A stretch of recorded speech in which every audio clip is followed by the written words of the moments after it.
ভোরের আলো ফোটার আগেই প্রত্যাঘাত ভারতের। পাক অধিকৃত কাশ্মীরের 9টি জঙ্গি ঘাঁটি গুড়িয়ে দিল ভারতীয় সেনা।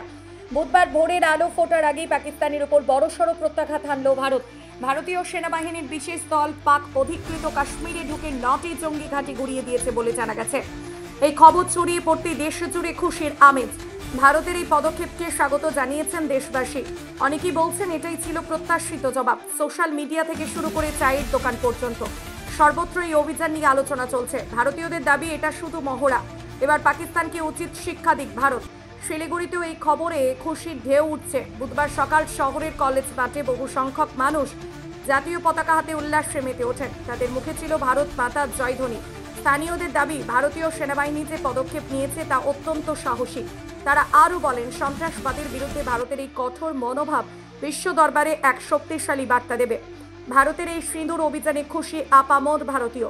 তাদের একটাই চাওয়া, সন্ত্রাস মুক্ত একটি শক্তিশালী ভারত। এখন দেখার এই অভিযানের পর পরিস্থিতি কোন দিকে মোড় নেয়।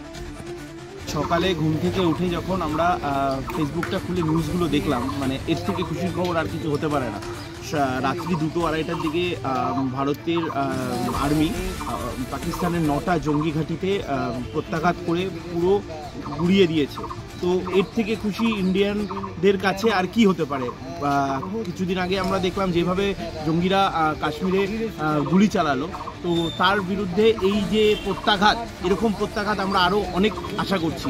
আর আমরা ইন্ডিয়ান আর্মি কে অনেক অনেক অনেক প্রণাম জানাচ্ছি, সেলুট জানাচ্ছি। আমরা চাবো যে আমরা তো ওখানে গিয়ে যুদ্ধ করতে পারছি না, বাট আমরা এখান থেকে তাদের উৎসাহ সবসময় জাগিয়ে যাবো। এই জন্য আজ সকাল সকাল আমরা এসে এখানে আমরা সেলিব্রেশন করছি এবং স্লোগান দিচ্ছি, ভারত মাতার নামে স্লোগান দিচ্ছি, ইন্ডিয়ান আর্মির হয়ে স্লোগান দিচ্ছি।